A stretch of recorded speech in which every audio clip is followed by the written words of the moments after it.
welcome to the Perfect. Utah Puck Report. It's your host, it's your friend Jay Stevens. Glad to be here. The Utah Puck Report brought to you by KSL Sports, of course, and we got our good friend on because we gotta have like a legitimate NHL breakdown. So I think we need a former NHL guy, Kevin McCloskey from the Utah Outliers. Kevin, what's your title? You're like the president, the high Oh my priest. gosh, What? What? we'll get into the outliers in a bit, but technically I'm the general manager and I'm now an assistant coach as well. We'll talk about that a little bit later once we get through all of our mammoth stuff. But so I'm on the ice every day. My wife Brooke consistently asks me. She said, "Kev, are you skating with them? Are you lifting with them?" And I'm going, "No, honey. I'm pushing pucks and I'm chatting. I talk, and we have fun and That's teach. And that's it, weird that you're talking. That's like your main skill these days. Well, you know what's interesting is somebody asked me last week. I was in Flanagan's in downtown Park City and said, what do you like about it? And I said the space of kids that I work with the teenagers 17 to 20. I really feel I can have an impact in lives and careers and stuff like that, and I really enjoy that. So I think I'm very very blessed to be back on the ice, so to say. Yeah, that's one of those funny things. It's the same for me when the fire department. Like, you go through so much of it, and then all of a sudden, at some point, you become the expert, and it's fun to teach the skills that you've learned and the lessons. Yeah, Maybe not even the skills, just the life lessons that you've learned along the way, and to try to help people avoid those mistakes or at least be aware of them. Because one thing I've for definitely found sure. with firefighters is that you can tell. Well, and even when I was coaching, I coached for 19 years, and you could tell the kids this is the problem, avoid it, and they would still do it, but at least they knew that it was survivable and that mistakes happen and Yeah, that their coach went through the same thing. So yeah, it's good to hear somebody else say the same thing. for Kevin, sure. I wanted to have I you on love the your hat, show. by the way. You got the I right hat on. had to run out of my car and grab it. I knew I had it. I only I wear love it. hats when I'm on the air or doing podcasts Perfect. because the lights right above me show my I got balding. this same issue for me. So, Yeah. Well, I'm losing. yeah. I think I'm losing my hair. I don't know because the fire department's so strict with how short my hair has always been. So I don't know, but it sure feels like it's a lot thinner. So when there's a light right above me, I'll put on a hat. But yeah, I love this hat. Perfect. And I definitely want to talk about the Outliers because the things you have going on up there is it's paradise up there. I can't think of another word to describe it. The rink is really nice, and you got to come up and see a game. We're looking forward to hosting you up here. Yeah, I every time I So, plan on being there, uh, I'm either on shift or flying cats back and forth from Germany for my daughter. So I definitely plan on coming up. But Kevin, I wanted to get into it. You and I have talked quite a bit about what's going on with the Utah Mammoth, and I was asked by a couple other shows if I would grade, if I would give guys a grade so far, give the team a grade so far, and I'm like, yeah, that's kind of done. Like a lot, like everybody does it, right? And what I really wanted to talk about were some of the surprises, maybe good or bad, and maybe some of the things like where we're at right now, where you think we can go, what's working, what's not working, and like I said, the surprise part to me, because I've got a few yeah, surprises that I'll talk, and players that are surprising me for the good. There are some that are surprising me for not the good, but that's not kind of how I do things. I want to talk about the players that are really standing out. So as you look at the season so far, what stands out to you? well, let's to talk about the season. What stands out? Let's go back to the off season. Okay, Okay, where did they spend the money? Dylan Gunther, full value. right. Okay, Logan Cooley. he's 21 and 16 this year. He had 27 and 33 last year. Full value, terrific. Nick Schmaltz, he had 14 and 23 this year. He had 20 goals. He's almost to his season high last year. Clayton Keller, he's probably off a hair in goals. He's and off maybe a little bit in points, but he's provided some other stuff, and he probably ends up, with half the season left. They're just barely past halfway. He probably so full value. JJ Paterka, they gave up a lot to get him from Buffalo. He's got 15 goals. He had 27 last year. Full value. So really, when you look at what Bill Armstrong did last summer, I think remember last year they were in it right to the last what? 10 days, 8 days, Yeah. technically. Now, we knew they were out probably 3 weeks before. It would have a lot had to go right. But those guys that had career years last year are backing it up this year. So I think you've gotten full value. Bill Armstrong and Bear have gotten full value in the organization on the guys that they've invested in long term. So that's a real positive. They're right on the cusp of the playoffs. The West is interesting this year. We were talking about this earlier. Like I always, if you go back and historically over the last 5 or 6 years in the National Hockey League, if you are plus in the goals for and against at the end of the season, you're in the playoffs. If you're minus, you're not. Well, that's getting blown to smithereens right now because the West, oh my gosh, It's it's a it's train wreck when it there's comes to that. There's shootouts. only 4 teams, but in the wild cards, there's only one. That's Utah, and they are technically, well, they're 2 points out. They've played a couple less games than the Sharks and the Ducks and the Kings. But even the Knights, the Oilers, and the Kraken are all minus, and they're the 3 teams that are in based on being first, second, and third. On the other side in the Central, Colorado, Dallas, and Minnesota. Well, Colorado's plus 72, so they're gone. Dallas and Yeah. Minnesota 29 and 21. But the West is really fascinating when it comes to goals for and against. So that's going to be interesting to see how it breaks out. Um, we'll talk about the Olympics in a minute and the compressed season. But so where's Utah? I think they're getting full value in their contracts. Gunther got the big deal prior to last year, had a good year. He's really backing it up this year. So those are the pluses up front. Sergachev, Marino, they've extended what they were doing last year, so you're getting full value on the scoring side of the defense. Okay, maybe we'll talk about the goaltending in a minute, but I think from that aspect, the team's done very, very well. One of the things that gets brought up a lot online is that trade that brought Paterka, giving up Doan and Kesselring, and obviously Doan. This is my cat. She's a constant visitor when I'm on here. Perfect. Like I said, anything goes in a podcast. But a lot was said about that's too much to give up, and you've watched what's happened with Buffalo. And they fire their GM. New GM comes in and says, "Hey, you're all expendable. Like, step up, or we'll ship you out." And immediately go on. What are they on? 11 game? Well, they ran off 9. They got beat the other night. So that's actually, Jay, that's probably unprecedented. I think they had won one, and Kevin Adams got released, and they bring in was it Kakavainen or Yep. Yarrow Kakavainen, who really had not a lot of success in Columbus. Yeah. So did him coming in after one game and threatening everybody with their career put them on a 10 game or 9 game winning streak? I would bet a lot of my dollars and yours. The answer to that is no.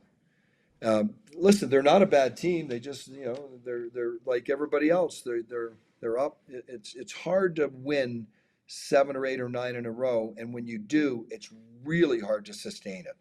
So they'll It's come one of back those to things earth now. you can't bottle that. Like if it was just replacing your GM, you'd see GMs replaced all the time. If there was, if it was something like that, it isn't just one move. It has to be timing, luck, chemistry. Guys have to be healthy. There's Yep. so many things that play into it. It's like trying to align the stars.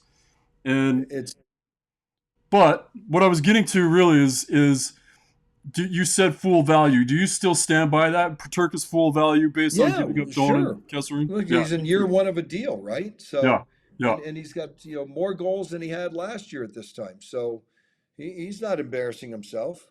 No, I think he's been phenomenal. And when I I watched the agree. preseason with him, I Yeah. was like, he might be my favorite player on the team. That's changed since then because this year's team's a lot different than last year's team, even with a lot of the same guys. There are guys that are completely different this year than they were last year, and I'll get into that in a little bit too. But yeah, I just wanted to kind of get to fill Yeah. that out the rest of the way with, because that was a lot to give up. I Kessler agree. got hurt, but Doan has just been tearing it up, and I agree.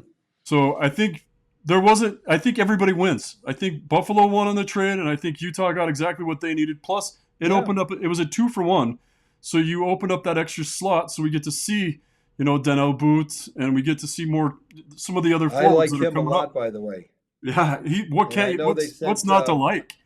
I know Like, they sent the defenseman back down to Tucson, but I think he's going to be really good as well. And they're both like eligible to play for me this year, yeah, they're still age super wise. young, still Yeah, super young, it's terrific.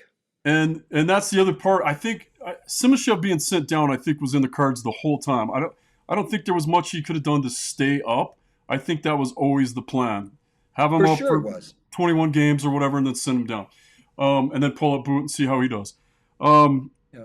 who else is surprised? And one of the other things I wanted to talk about, you kind of mentioned it too, is everybody's freaking out, but we got to remember the goal this year is for the Mammoth to make the playoffs, and the Mammoth have played 27 road games and 17 home games, and they're 20, Yes. 20 and 3.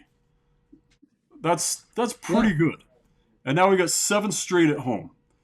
So I think good things There's are another about to team happen. called Utah that has the same scenario. I've Oh, only got really? 8 more road games. I'm home like I think I'm 19-8 home to away. So the Mammoth are the same way. They get a lot. They're what, 7 coming up starting tomorrow? Yeah, Is it 7 in a 7? row I think starting tomorrow. 7 2 straight straight. weeks. Did you Yeah. guys have to front load your schedule on the road because you weren't sure about the arena? Yes. Same thing with Yeah. the Mammoth. So yeah, you guys Yeah. are So same. I'm 500 and I'm 0 for you'll like this one. Figure this. So I'm 0 for 5 in overtime. I've lost 2 shootouts. My 3 overtime losses in the 5-minute 3-on-3, I was shorthanded all 3. Oh wow.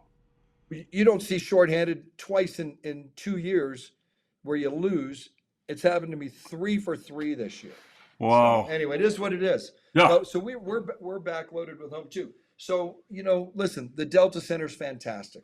100%. It's fantastic. So I think that gives them a big push. Pending obviously play on the ice and stuff like that. That gives them a big edge in down the stretch. And I think that's fantastic. So One of the other things that's crazy, because I was completely fine with Colorado just running away with the division and taking this first spot. Basically, that doesn't affect us. Hopefully, they just keep going through our division and taking points from everybody else in our division, and then yeah, leaving everybody else to battle. But a big thing happened 2 nights ago in Colorado with Landeskog and Devon Taves going down. That's yeah. I haven't heard the report. I saw the replay, and I don't know what the injury is, but rumor you is know, rumor is on Landeskog, like he's out for at least past the Olympic break. I don't know It's so crazy, and I'm around the Mammoth all the time, and I'm a paramedic who can usually tell you what's wrong with somebody, and you can and I guess. saw the injury with Cooley, and I still don't know what's wrong with Cooley. I have some guesses, but they hide that stuff so well. So I'm going to say something, Jay, that's probably would be very unpopular with players. All right, let's hear it. Okay, but you look at a guy like Landeskog, and I'm going to talk about it with Vimelk in a minute. Okay. Okay, with the condensed schedule, the Florida Panthers were in town a few weeks ago, and they practiced in our building here, and it Oh was a right. terrific. It was a lot of fun, and they had 16 games in the month of December. They have 16 in January. The Mammoth played 15. You got 3 days mandatory shutdown because of the 24th, 25th, and 26th. So you're playing 15, 16 games in 28 days. That's hard. Yeah. You're now coming back with 16 and 30 in January. Okay, then you get the shutdown in February. So like everybody was complaining, or a lot of the Canadians, and when Bennett didn't make the Canadian team for the Panthers, if I'm a Panther fan, I'm probably thrilled because he's going to Right. get rest. They've Yeah. been to the finals 3 straight years. So I know Marchand's 38. He's in the first year of a new 6-year deal. They've got a lot of guys going from that team, and the they could use the rest more than the trip to Italy. Yeah. And So I'm also not upset with Bennett not being on the Canadian Olympic team because I think it gives the U.S. a little bit of a better shot. Because I love Sam Bennett. I love the way he plays. he's I really terrific, wanted and I and really listen, wanted the Mammoth to get him. yeah. But what a But cool moment. Speaking of that, what a cool moment you guys had with Marchand coming into your locker room and uh, presenting a jersey to one of your players.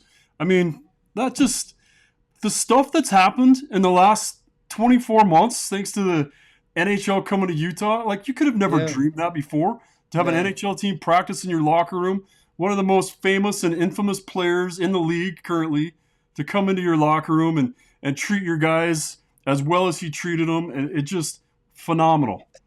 Dreams come true, I I can guess. tell you the story now, or we can finish the Mammoth right Let's now. finish the mammoth. Let's finish the mammoth. Okay, let's do the Mammoth. So I do have a couple of, as my wife said last night, don't be a Debbie Downer. But a couple of players that maybe are behind last year's. Barrett Hayden has only got 4 goals and 8 assists this year. He had, I believe, career highs last year Yeah. with 20 and 26. So he's fallen off in production, but he also contributes in other ways as well. So and Kevin Stenlin, who's he was 59% in faceoffs last year. He's fallen off to about 53%. But if I went back and looked at his last 4 or 5 years, his average is really around 53, 54%. So he exceeded last year. He excelled last year in the circle. And winning faceoffs and starting with the puck, whether you're on special teams, you start with the puck on, particularly if you can. He does a lot of faceoffs with penalty kill. He takes a lot of draws on the Yeah. PK, and will go off. And he's Same very with good at OT. penalty kill. They used him a lot in OT also. When Yeah, that's well, at crucial. OT, the one game last year was at the Islanders where he took there was an inordinate number of whistles. He just kept going and on and Yep. on, on and off, on and off, on and off. He'd take a draw, win it, head off, and then he finally lost when he couldn't get off the ice. But Being so good at faceoffs last year made him another $1 million makes you for a lot of sure. money. Yep. And It I makes brought a it up lot before. makes a lot of I had, money for you. So I had a so friend those are a Rico couple of Fata. That guys was that the only thing he could do. have fallen off a little bit. And then, we talked about special teams. We were talking yesterday for a few minutes. Special teams, you know, Ugh. uh, the Let's get into 28th it. on the power play is a struggle, but Colorado's only 26th, but they are tops in the league in penalty kills, so they don't give up much, and they score a million other goals 5-on-5. That's the crazy thing, So, right? And I've said it 10 times on this show. They lead the league. They were leading the league in goals, yeah, they are still. They have yeah, 164 goals. They're leading the league in yeah, goals, and then they have the worst. When they played the Mammoth a week ago or whatever, 10 days ago, they had the worst power play in the league at that time. And I right. was like, They've improved a little. yeah, they're at like They've jumped up 30, to 26, so 26. Okay. yeah. Yeah. But at the end of the day, Jay, we both know to win championships, you better be able to defend and win 2-1 games. Like, Right. even look at the football. I'm a big Miami fan. I'm going to throw the U up, okay? Okay. Terrific defense. Indiana, terrific defense. And those are 2 of your final 4 teams. It'd be interesting to see what happens Thursday and Friday. But you win championships with pitching in baseball, goaltending and defense in hockey, defending in football. So it's going to be interesting to see how Colorado can take the video game hockey with the scoring. Edmonton's never, well, they got to win in a game, which surprised me, but Toronto never wins, in the end. And the video game guys on hockey, they never win in the end. It's the people that can lock it down. It's So it'll be and it's a interesting to more see how physical. this is going to unfold. Yeah, playoffs are more physical. It's the game is called different. The officials, officiate the game differently. It's a totally different game in the second season, as they Yep. call it. But the funny thing is, everybody's yelling. You got to fire the power play coach. You got to fire the special teams coach. Yeah. But you got to also keep in mind, on the flip side of that, the same guy that's teaching the power play is also teaching one of the top penalty kills in the league. There are times we've been as high as 5. We currently are. Or 14th on the PK, Yeah. the Mammoth. Well, I've got it as 11th as of today. I think they're at 80, little over 80%. Yeah, So 80.8. So either way, it's Colorado's, decent. and to put that in perspective, Colorado's 85%, they're first, Yeah. and Seattle's dead last at 70%. So Yeah. literally, they're just about smack dab and a little above the equator, so to Right. say. Right. Okay, so power play, to me, as a goaltender, and what I was always taught, and I've had some phenomenal coaches that I paid attention to as a goalie. One, because I need to read what's going on the power play to try to be ahead of the play, because I was never the quickest goalie, so I tried to read the play a little bit better. So I really learned The power plays are almost always about trying to create a 2-on-1 while staying in your attack triangle. And you're always trying to move the puck. But as the saying goes, the motion is the lotion. And to me, we don't have enough motion. We have the passing. We have great passing, and Keller is a great passer. Phenomenal passer. Probably and I got a lot of crap online because I compared him to Datsuk with some of his passing. But he does have that ability to have that no look tape to tape pass that nobody else sees coming. But they don't move. It seems like they're not moving enough. What's your take on that? I have a similar problem up here in Park City. My power play is about 12.5%. So I'm not, we're way down. We're not doing very, we're better. We've scored each one in each of our last 3 games. So my wife will sit and she's become, I would say knowledgeable, but she says, Kev, tell somebody to shoot the damn puck. It's not a passing drill. Yeah. And without motion, you end up passing a lot of pucks around. And at some point in time, listen, I will say Gunther on the off wing is very, very good, though. 100%. He's phenomenal. Yeah. And But Paterka on the other wing is amazing. yeah, I agree, but you got to get him the puck a little bit more frequently. And one of the things that we've really worked on here is just if you're making 5 or 6 passes to try and move the box or the diamond around, you're probably overpassing the puck. Somebody's got to get the puck to the net. Somebody's got to, and if you miss the net or the guy makes a save, you have one of the biggest things that's rarely talked about is puck retrievals on power play. Yeah. Somebody's got to go get the puck. Well, And I mentioned it last night. Last night was one of the first games where you can't say Utah didn't crash the net against the I Rangers agree. because they were definitely Yeah. crashing the net and they got the win. Yeah, for But sure. yeah, and I keep seeing highlights of San Jose Sharks power play goals, and they all look like the same goal. I had to look. I'm like, oh, these are against different teams Yeah. because they have the motion, they have the passing, they create, and all of a sudden there's a pass to a wide open backdoor where the goalie doesn't even Yeah. the goalie's not even in the Yeah. same picture, and that's what you're looking for on the power play. But it doesn't come just with passing. So I You used to get got mad to at move. fans. Well, Edmonton's the craziest power play. You just watch the motion, and Oh yeah, McDavid's just on a carousel, and Dreisaitl's on a carousel, and Nugent Hopkins. They're all. I mean, you can't stand still, there was right? no grass growing under those blades on the ice. Right, No. right. They Um, they're the penultimate in motion. yeah, and if you just stand there and pass, then the D can just stay and do pistons Yeah, and that's just it. pop in, pop out, and they're not putting forth a lot of energy, so they can stay out longer.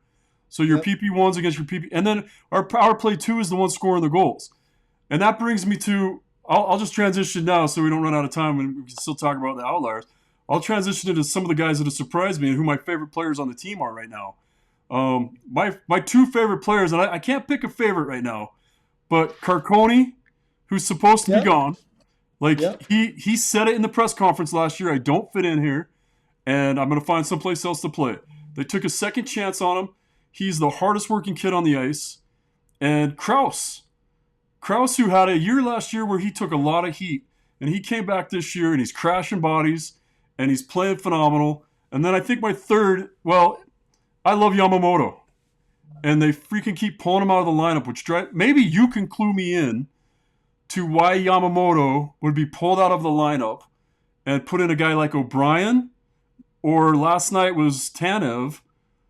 And like I told you, when they told me Well, to he'd grade been players, I gave Tanev an incomplete because I haven't seen his game, enough. and I've watched him play. I loved him before when he was in Seattle and stuff. I was a big fan of his, and I just haven't seen his game, and I don't know why. But does it make sense to you at all to pull out So Yamamoto? I'm going to give you, and this is not a smart ass answer. Perfect. Okay. I don't care if it is a And sport. no, but it's not. So it's not meant to be a jackwagon. Okay. And I tell this to my kids all the time. And I said it when I remember my first NHL camp, and I had a great camp, and it was the day before they were leaving for Montreal. And I knew I was going down. I was the last defenseman. I knew I was going down, and I thought I outperformed. But I don't get a say. My mom and dad didn't get a say. My Right. agent didn't get a say. And I didn't have a girlfriend, but if I did, she doesn't get a say. You and I don't get a say in why they pull players in and out. We're not at practice every day. Right. Well, Okay. Well, some of us are. I'm not. I'm never there. But Okay. so I'm not at practice every day, and Bear and staff evaluate this and spend a lot of time on why certain guys come in and why certain guys go out. And if they didn't do this, you and I and fans would not have a reason to go online and complain, or a reason to go online and compliment. Right. Um, so inside the room and inside what they're looking for is challenging. And then Carcone, I love. I think he's terrific. Yamamoto was productive when he given a chance, but they're looking for other things and they're looking for development in other players, and they're get put in certain positions to excel and exceed, and that's why kids' careers ebb and flow. Yeah. Very Yeah, for few are the sure. Crosbys, very No, few are the Datsuks, very few are the Ovechkins that just never waver. yeah, I But totally get that. But I thought that was Yamamoto last year. I thought this year he was better. Last year, and I brought this up. This is kind of my go-to saying is a couple times a season I'll go in and I'm going to buy a jersey, and I'm going to wear that jersey when I go out and do watch parties or whatever. And I'm going to sure, go in and I'm going to pick my favorite player at the time. I'm going to pay $250 for a jersey based on how that player is playing. Last year, I bought Ian Cole and Sean Dursey. And okay. this year, if I went, I would stare at that rack for a while, and it'd be hard for me to pick between Carcone, Yamamoto, who I loved his game this year, completely different than I've ever seen him play. And I watched him in Edmonton, and you know, Kraus for sure, and I think McBain's even up there for me this year. I like Yeah. McBain's game this year, but it just, and I wasn't asking like, I just thought maybe you could tell me because you've been coaching a lot longer than I coached, and at a higher level, and you played in the show, you're drafted, you got all those credentials behind your name. So I thought, man, maybe he sees something that O'Brien brings that that makes it Well, he does that. Listen, he didn't score a goal last year, right? right. And he's got a couple this year, so that's a positive. But I think at some point in time you have to keep people honest on the other team and have a little bit of a more physical presence in there. Yeah. And and you don't want kids, if you scratch them 20 straight games, they get really stale. You got to give them, you got to rotate in and rotate out, at least at the bottom of the roster. So that's the only thing you come up. But I know we have a similar situation here. I've got 14 forwards right now. I probably need to add some scoring. I do need to add some scoring, and I've got 8D, and if I could add a big right shot D, I would, and that makes decisions tough for me. And it doesn't necessarily fair, but it's the way I see it. And and I get a say on this team. I don't get a say with the Mammoth. Yeah, and that makes sense to So me, and I totally get the physicality part of it. yeah, That brings up one of the things I've been looking at today is we traded Yusuf Alamaki to Carolina Hurricanes. So I started looking, and I was like, is there a guy on their AHL team in Carolina? I think their Checkers. The Checkers are the Charlottesville Checkers are yeah. their AHL team. And I was looking at their roster. I'm like, is there a guy that brings more physicality? Because they've got some fighters, and the A houses some fighters, and Yeah. I've seen some good tilts, and that's kind of what I'd like to see. But the Mammoth do have a couple guys in Tucson that can throw bombs, and could bring that accountability that you're talking about. Can they score 20 goals? Maybe they can score two. I just think, that's not always That's why I think Tom Wilson's the most underrated player in oh hockey. man, I He'll love score that guy. 25 and he can beat you up. Yeah, I would take that guy. I would take that guy on my team every day. Oh, I'd for hate to play sure. against that guy every day. Yeah, I agree. I Okay, agree. right, let's get into it. You want to argue about goalies for a minute? I don't think we're going to argue No, I this don't want to time though. I argue. I think we're on just the think we same. need to I be think we're on the better. same side. Yeah. So we did the draft show last year, Yeah, and you said, "What do you think they need to improve?" And I said, "Goaltending." yeah. And you almost fell off your chair um, because yeah, they had maybe. just signed Vamalka, and you said, "Well, they got guys in Phoenix that can fill in." And I said, "They need a guy that can push Vamalka." And right now, Vanacek is 2-9-1. I'm gonna play devil's advocate here. I And do. he got an 88 save percentage and a 292. And Vamalka's got a lot of wins. He's been terrific, but still, he's 34th in save percentage. I thought, and I do still think Vanacek is a good backup, and I think and he's been a starter. He was a starter with New Jersey, but I think we're feeding him to the dogs. The games he's getting, he's coming in, he's sitting for 3, 4 games, 5 games, and then he's coming in against Colorado. Like he's coming in against the best teams, which we're basically calling scheduled losses.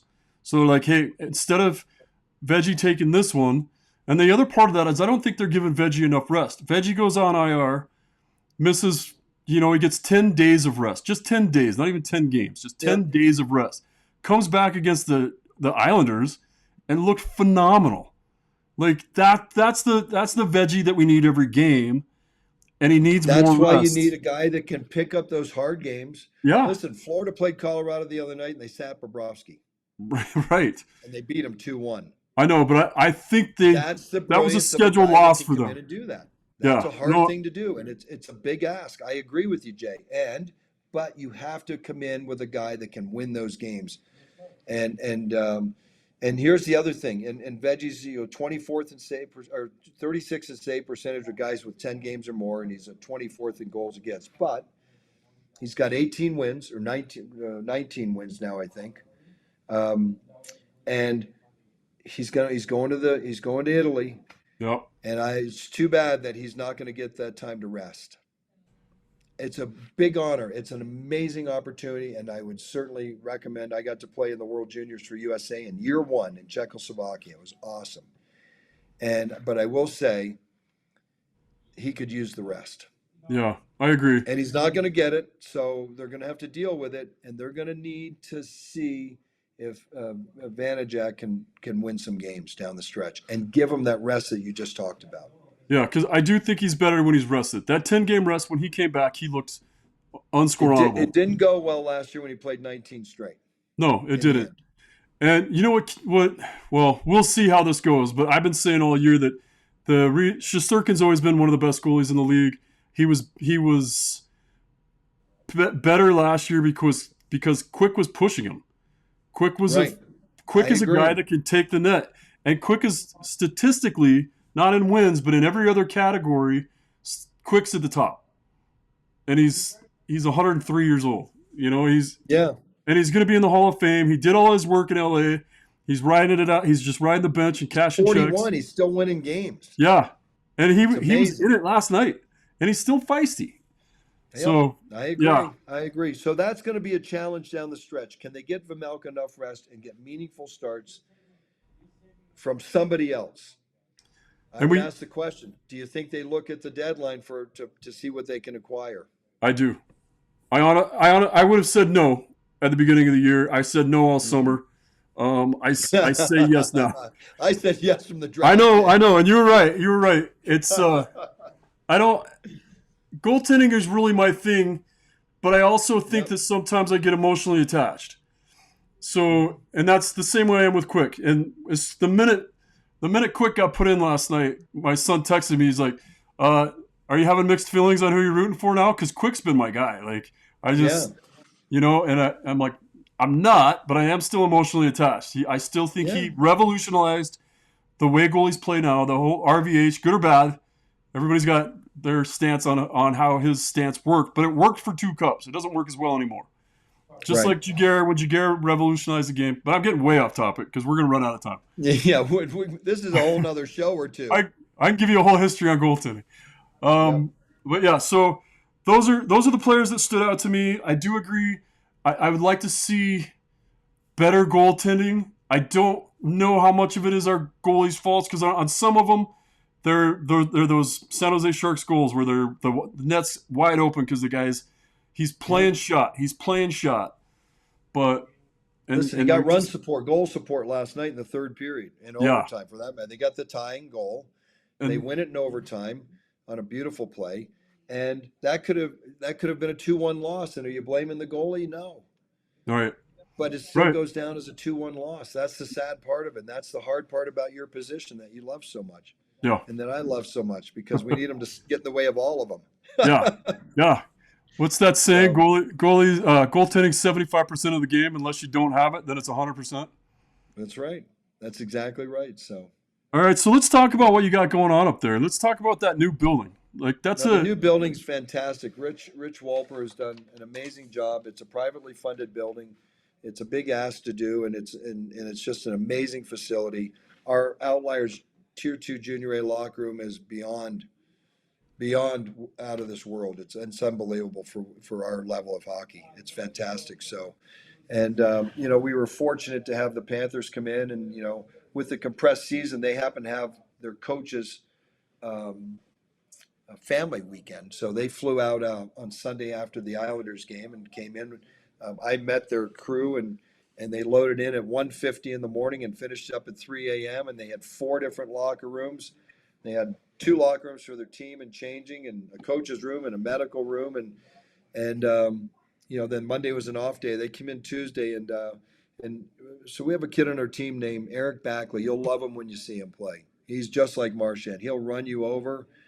He's pretty quick-witted, and he's got 5 or 6 goals for me, so he's good. So anyway, he's a big Marchand fan. We were going to make him an assistant captain, Richard Bohan and myself. And I said, "Oh, the Panthers are coming in. Can we ever get Marchand to do it?" So You we knew picked they were Marchand. coming. You asked for Pardon me? him. You asked for Marchand. I figured So maybe you guys just asked for somebody. no, so we specifically asked for Marchand. I'd heard he's a really good guy, and their travel guy texted me Monday night he'll do it. Wow. So I met him Tuesday when they got off the bus and chatted for 5 minutes. And he says, "Hey, I got to go do a few things." And I don't know Bill Zito, but I was talking to Bill Zito. I was 30 feet from my locker room, and I was talking to Zito. He was asking me about the building and our team and stuff. We were chatting, and Marchand came up with their travel person and said, "Hey, we're ready to go." And Bill Zito said, "Wait a minute, this is going to be amazing for this kid. Go find the videographer, whatever the video guy, Yeah. in this case, gal, Your social and the team. still." So Yeah. they followed him into our room. Marchand walked right in, just very casually by himself, being followed by the crew. My kids almost fell over, and I didn't even I had the jersey done, but it was in the coach's room. I had to run and get the jersey, and he starts talking. So this kid's, number one hero in hockey is now, hey, just walked in, introduced himself. He was very funny and really down to earth, and gave the kid his jersey with the A on it, and it was amazing. So, and what you didn't see is he took a bunch of pictures with our team and stuff, and then he left and he said goodbye. He came back 5 minutes later with a signed stick, walked into the room. It's like 11:35. They're on the ice at noon, and hung out for another 10 or 12 minutes. No adults in the room, no Nice. cameras, just hanging out and talking to about 7 or 8 kids. And just hung out. And then he ran and got dressed and jumped on the ice, and they allowed our team to watch. And the Panthers are pretty open about their practices, so it's good. Although you never know, and I would never ask until they offered. So, but I'm going to say Marchand's a miserable kid to play Oh against, yeah.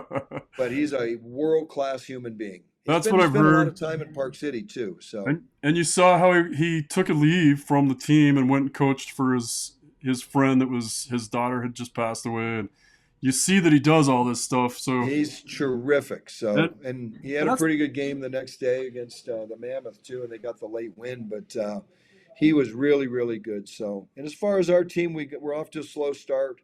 We're now 2 points. There was a coaching change, which was made by Rich, and Richard Bohan's taken over the head coach. I've stepped on to run the D as well. So, um, we're better now. We beat Ogden the other night, 4-1, oh which was a big win for us, and we had our biggest crowd of the year with 750, a little over 750. So that's exciting. And so we want to grow on that. And we got a game on the road Friday, and we get 4 straight next week at home. We got we get Sunday, Monday, Thursday, Saturday. So okay. we have games in hand on Pueblo. We're only 2 points out of the playoffs. So, and a lot of home games coming up. So we're excited. So that's what I see. January 11th, 12th, 15th, 17th, and 24th at home. Yes. And I'm definitely Yes. coming to some games. And like I Yes. said, the only word I could come up with, I took a picture. I went up there and played right after it opened, and I took a picture of it. And I said, "This is absolutely perfect." It's paradise up there. It's weird how the benches are on the other side. It's a little quirky. Why? I don't know Why? why, it doesn't bother me. Like it's No, just it's good. different. Like So it's just one of those things. It's I'm a character. 50. We do birth years, right? I'm a 57 birth year. So when I grew up playing I'm from DC, Washington D.C., but I moved to Toronto at 15. All my junior career throughout Ontario and Western Canada, I probably played in four buildings where the benches were on the same side. All Really. those old buildings was always the other side. See, I thought I remembered that too, and I know that when I Yep. was playing at junior college in North Dakota, there was some outdoor rinks that had the same thing where the benches Yeah. were on the other side. But That's a discussion for a different podcast. But I'll say this: the NHL switched it officially in '78 oh, because of competitive advantage or disadvantage, and I say okay, both feathers. Back in those days when they had the original six expansion and the Met Center got built, and the Spectrum and the Forum, they did three camera TV games, yeah, two on one side and one on the high end. And they wanted to see all the faces of the players. That's why it switched was TV. Well, now they do 300 cameras. They can put the benches on opposite sides again, other than many buildings were built with benches on, on both sides. But right, so we're never having ESPN shoot a game in our building. So I said, let's go back to opposite sides. We had to have locker rooms at the ends of the rink because we're only 134 feet wide. The ice is 85. We have four down the one side, and yep, the Outliers room is at one end, the visitors, juniors at the other end. And so it's been fun. Like there's these kids all come in, they've never seen it before. The coaches yeah, that they're coaching against have never seen it before. So it's yep. been a lot of fun. Yeah, So it's an amazing facility, and yeah. if you're listening or you're watching this, and you're looking for affordable hockey and you're looking for an amazing venue, I mean these are seats. It's not just benches. You have 20 nice, reserve seating, $20. yeah, It's 20 got bucks. beer throughout the whole building. We have a part with a liquor license and food, just like the Toyota Club in the Delta Center. We have our own area like that, Really? and you get to eat all you want, so you can hit the buffet line. And so it is a lot of fun. The kids make more mistakes, so there's more scoring chances, there's more goals. And although we don't score many, we're getting better. And that's why I need some scoring. So, but it's a lot of fun. The young kids love it. We had the Park City Ice Miners U8 team in our building the other day. They scrimmaged at both the first and second. There were so many of them, intermission. And those kids run around like it's a track meet, and they're chasing our players. They get to be right by the door. My kids come out and meet with them after, and my kids are accessible. So it's my players are accessible. They're fun. They enjoy the attention, and it's a different atmosphere than a Mammoth game, and obviously it's a different quality of play too. But it is a lot of fun. Well, good, and it's still a high So quality of play. That's one thing I want to emphasize. Like, yeah, it's not the NHL and it's not the ECHL, but it's there. And you put Jordan Stone into the ECHL, and you've got players that can advance into yeah, typically so NCAA Division three your club. So I, you guys are doing an amazing job. I've got three kids on my team this year: an '08 defenseman and two '07s will play in the Western Hockey League next year. Oh They're very wow, good. Yeah, they're very very cool. good, particularly the '08. And he's US born. The other two are Euros, so they may get skunked because of import, but they'll be in the USHL. 6'4", really fluid, elite skating, left shot D from Latvia. And, that's 6'4" and an elite skater is hard to beat, so he'll get a look because of that. Yeah, I've got a Norwegian kid who's 6'2", who's very good. My '08 defenseman's from Edina, Minnesota, and they'll all play major junior next year somewhere. amazing, So, amazing. Well, Kevin, so it's thank you good. so much for your time. I appreciate everything you put into the show. We'll keep picking your brain a few times and see if we can't fix what's wrong with the Mammoth. And if we can't do that, then maybe we can at least give more realistic expectation for everybody online that's chirping me every time. I get chirped for just being too positive, sugarcoating it. And I'm owned by Ryan Smith, so at least this way we Well, I can. don't know. We agree on the goaltending, the special teams. We agree on a couple players that maybe have underperformed, and let's face it, their best kids have been really good. So, Yep. they're still young, and they're still growing, and I they're think they still make the developing. playoffs. I So think the next 2 weeks is going to show a lot. I think that's going to they'll put some points in the bank on these in the next 2 weeks, and I yeah, think that'll they help a need lot. to. They need to for sure. Yeah, They they need to do. go on a run. So, Yeah, they and it's need hard to. to do. And once you go on a 6 or 7 game heater, it's hard to sustain it. Yeah, And that's what makes this league, the 3 point games really make this interesting. Vegas has not been great this year, but they've got like, what, 12 overtime losses? Those 12 points will make a difference, you know? yep. So, but it's Okay. been good. So Jay, one thing, I can't promise you what number you're going to get, but when you come up to see a game, you will have a personalized outlier jersey. Ah, I love it. I love it. Well, I'm definitely coming up. Yes. So, Put me down for the all you can eat and drink. yeah, yeah, right. So, no, we don't allow that anymore with guys our age. I'll just get a We're room on at that. rations. And that's the other thing we didn't mention is it's at the Black Rock Resort, which is just beautiful. Just walking It's through there yeah, and oh Black Rock Mountain Resort. It's the Black Rock Event Center, and you know, it's really really nice. It really is. There's only 4 rinks in America that have hotels attached to it. Boise, yeah, and they're in the ECHL. yep, Ours is the 4th. Cedar Rapids has a building. They have a USHL team, and then New Orleans and Vegas, which doesn't have hockey anymore. oh yeah, They used to have the ECHL, and they're attached to the casino. So, oh, yeah. I played. um, I set the bench many times in that building. All right, yes. Kevin. So I will let you go, and we will catch up with you soon. And I will definitely see you at a game this January. for sure. All right, and that is the Utah Puck Report.